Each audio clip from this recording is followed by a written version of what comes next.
Lleida es va fundar on està justament per aquesta possibilitat de creuar el riu en un indret més o menys fàcil i que estava protegit pel turó.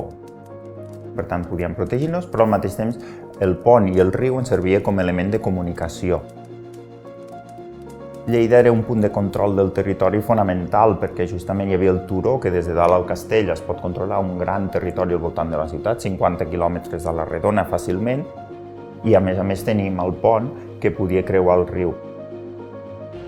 Per aquesta situació estratègica sempre havia sigut un punt fonamental en qualsevol guerra i batalla que va tenir lloc aquí a les nostres terres.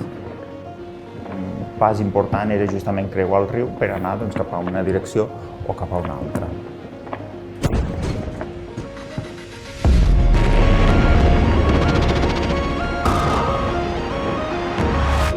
El pont més proper de Lleida des d'època medieval era el pont de Balaguer, que també hi havia un pont medieval i després més amunt, aigües amunt del Segre i de les Nogueres també hi havia altres ponts, però el més proper era el de Balaguer i anant cap avall el més proper era Tortosa, o sigui que era un bon tros.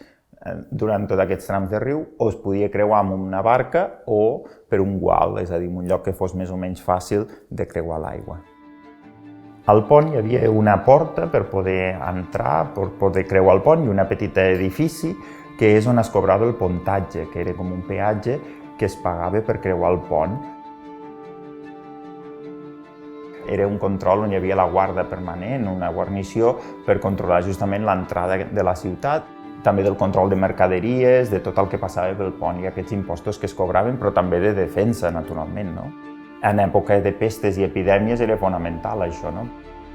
El pont medieval, d'època medieval, va durar fins a principis del segle XX, de fet, tot i que ja estava molt malmès. Una part ja se l'havia endut una riuada del segle XIX i aleshores es va substituir per aquell tram que faltava per una passarel·la de ferro.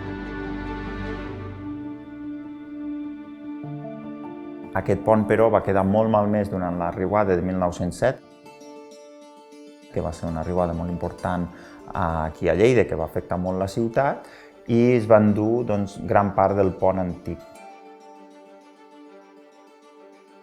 Mentre no hi havia pont, es podia creuar el riu amb passos de barca, amb ponts provisionals que es feien amb barques, enganxades una barca amb l'altra.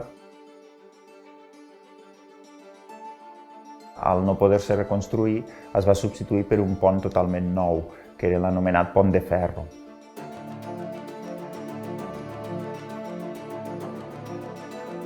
L'arc del pont que coneixem avui era la porta principal de la ciutat, perquè el pont facilitava aquesta comunicació entre les dues ribes del riu i també alhora el riu era un lloc de comunicació aigües amunt, aigües avall, de navegació.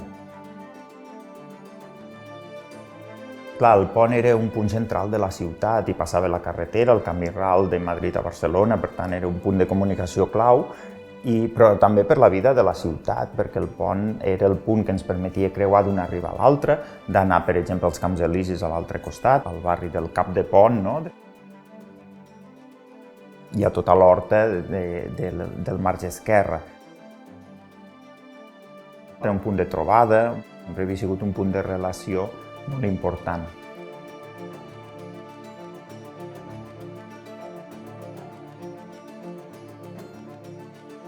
Aquest pont de ferro va durar fins a la Guerra Civil. En aquest cas, en el front de Lleida, amb la batalla de Lleida, es va bombardejar per evitar l'avanç de les tropes nacionals i aleshores va desaparèixer aquest pont de ferro.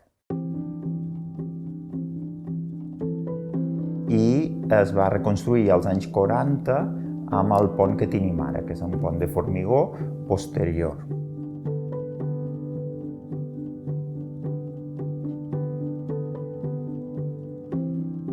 Hi ha, de fet, una expressió a la ciutat que és que no passis al pont d'esquena, és a dir, que es refereix a que quan la gent se moria, clar, passaven els taüts pel pont, on la gent anava, diguem-ne, cara cap a dalt, ja morta, justament cap al cimentiri, que estava a l'altre costat al marge esquerre, i per tant era una expressió que no passis al pont d'esquena, justament que tot te vagi bé.